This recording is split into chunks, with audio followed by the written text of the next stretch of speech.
Hey guys, welcome to Bloated, the Jwebby podcast where we talk about food, gym, and everything in between.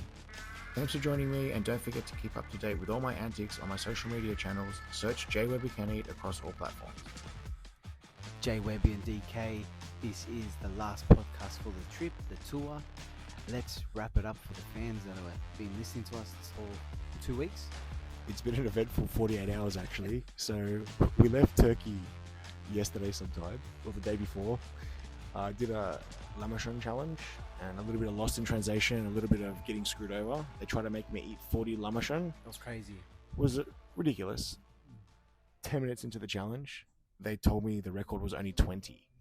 So I took a stand and threw my Lamashon down and said, I'm not eating anymore. I'll break the record, but I'm not going to be eating 40. They weren't made well. They were Larger. much larger. I think they tried to stitch me up and have a laugh at me at the same time. All's well that ends well. I ate 25, broke the record, got paid my money, became their best friend when they started getting all the media attention. So I think got, 1 million views on their TikTok. yeah. So I think it all worked out in the end. Then we drove after that. It was meant to be a 45-minute drive. Traffic. Istanbul traffic. It's crazy. Crazy. We got to Tuzla like 2.5 hours, almost 3 hours later for what I thought was an undefeated challenge. But again, lost in translation. They wanted me to eat their platter of authentic Turkish food. Literally just an appearance.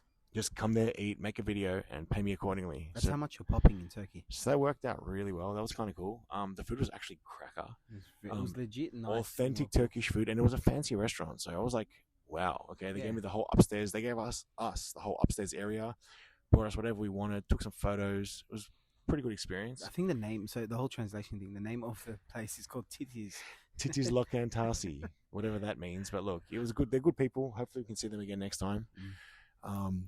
That was an experience. It was a good way to end the trip, actually. Nice, civilized, tasty, beautiful meal. And then that's when the fun starts. Drive to Istanbul airport for a 2 a.m. flight. That was I can't fun. believe they have flights at 2 a.m. That's crazy. Sydney airport's closed at 11. Yeah, so it was like a 10-hour flight. Me and Danny got on the plane. We knocked out. We got KO'd. We woke up. I got woken up by the seatbelt woman telling me to put my seatbelt on. Seatbelt woman. Don't even know how long I was asleep for. And then I woke up halfway through the flight with, the wash bag they give you with the toothbrush and slippers in it, halfway through my flight in my hand.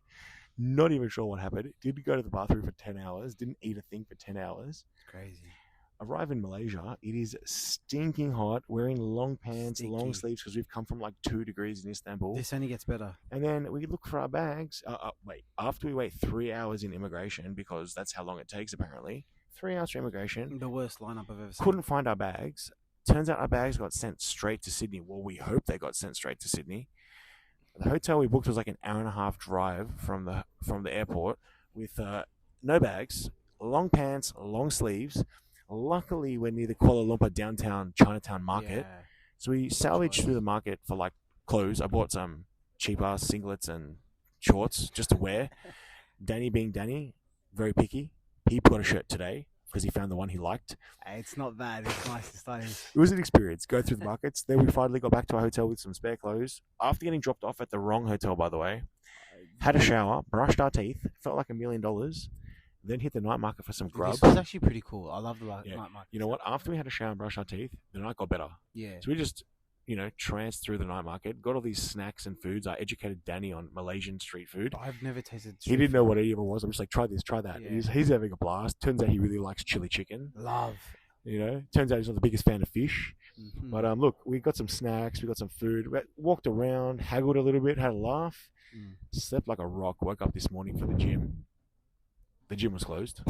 It's of all course. a journey here. It says 24 hours on the internet, but turned up, there's no staff there, you can't get in the door. So we found a hotel with a buffet. Smashed a buffet in some good. fancy Western hotel. And then when we went to the gym after that, that was also an experience, burping my guts up, but that was fine. Trained shoulders. Then on the way home, hit the markets again. That's what we do best. Just eat, for a bit of a laugh, eat. And then now we're here. Now we're about to board our flight. We think we stop over in Bali for like an hour while they refuel or do something. We don't know. But it's been a cool trip. I want to come back, but I want to see my family at the same time. I want to ask you a question. So everyone's been tuning in every day, keeping updated with us. What would you say is, 3 top things you've learned or you've experienced or you've gained from this experience? Definitely don't drive around Turkey. Rule Alright, number one, rule you number fly one. to each major city and you drive from there. Rule number two, go in with low expectations and don't trust they'll treat a foreigner well. It Some people applies to anything, right? exactly. Some people will treat you really well because you're a foreigner. Others will not have a bar of you because you're a foreigner. So go in with low expectations and just keep level-headed and Mm. plan for the worst, I guess.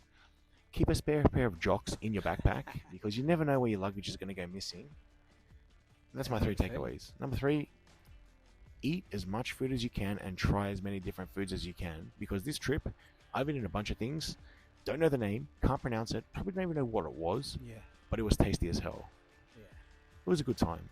We had a good time. I'd say that honestly wraps it up. Like straight up, the experience for me was quite different, right? So obviously I can't eat as much as you, but to taste and to push myself above these limits, the challenges that we faced, I think different types of ways of handling it, but also turning the good into like sticking with the plan is one of my biggest mottos from this trip. Stick with the plan, and then see the results and the reward come out of it. So Turn lemons into lemonade. if you can say that, or We had a lot of lemonade. I think we have to wrap up this podcast Yes. because our flight is calling us. Yes, this seat is gonna suck. But look, we've got 10 hours ahead of us. We'll be back in Sydney in 10 hours. See you soon, guys. Thanks for tuning in. See you guys. Peace.